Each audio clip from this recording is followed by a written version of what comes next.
Di balik pintu yang terbuka lebar, terdengar langkah kaki yang menghilang tanpa jejak.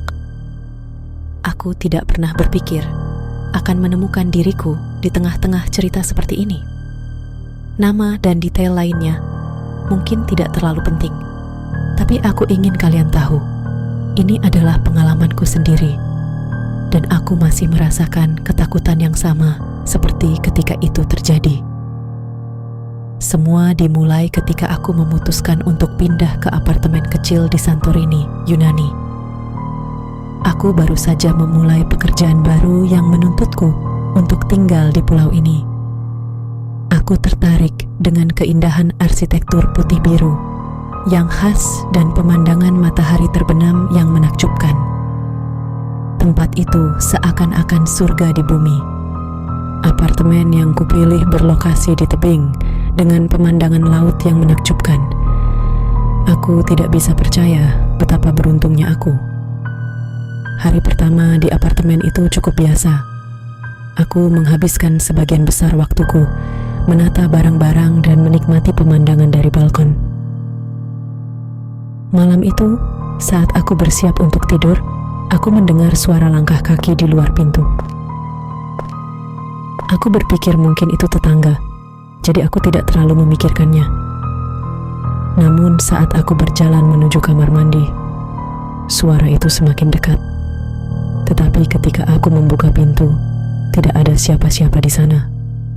Di balik pintu yang terbuka lebar, terdengar langkah kaki yang menghilang tanpa jejak. Aku mengabaikannya, menganggap itu hanya imajinasiku. Hari-hari berikutnya, aku mulai merasakan keanehan. Setiap kali aku berada di kamar mandi, aku merasa seperti ada yang mengamatiku. Itu membuatku gelisah, tapi aku selalu berusaha untuk tidak terlalu memikirkannya. Suatu malam, setelah pulang dari bekerja, aku duduk di depan cermin besar yang tergantung di dinding ruang tamuku. Aku melihat bayanganku sendiri, tapi kali ini ada sesuatu yang berbeda. Di sudut cermin, aku melihat bayangan aneh, seolah-olah ada seseorang yang berdiri di belakangku. Aku berbalik cepat, tapi tidak ada siapa-siapa di sana. Aku berpikir mungkin itu hanya permainan cahaya atau refleksi yang aneh.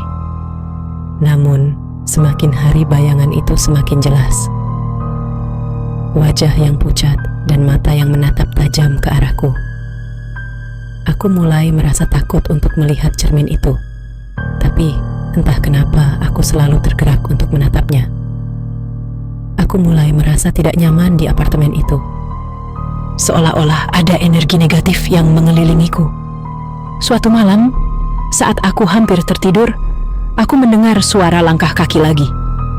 Kali ini, mereka terdengar lebih keras, lebih nyata.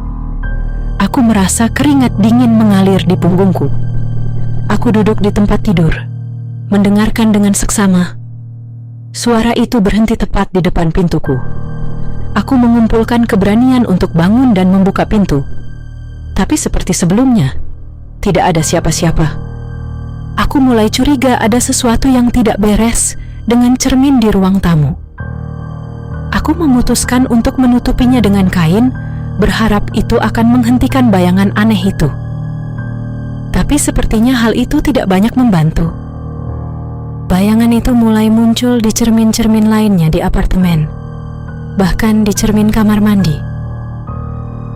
Setiap kali aku melihat bayangan itu, aku merasakan dingin yang menyengat dan ketakutan yang tidak bisa dijelaskan. Pada suatu malam, ketika aku hampir tertidur, aku mendengar suara yang berbeda. Bukan lagi langkah kaki, tetapi suara gemerincing halus. Aku bangun dan berjalan menuju ruang tamu. Cermin tua itu berdenting tanpa alasan, memantulkan bayangan-bayangan yang tak terlihat. Bayangan itu sekarang tampak lebih jelas, seolah-olah mencoba mendekatiku. Aku merasa seperti sedang berada di ambang kegilaan. Aku tahu ini mungkin terdengar seperti cerita horor yang biasa kalian dengar, tapi percayalah, semua ini nyata bagiku.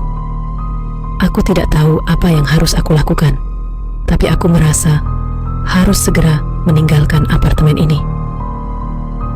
sesuatu yang jahat di sini.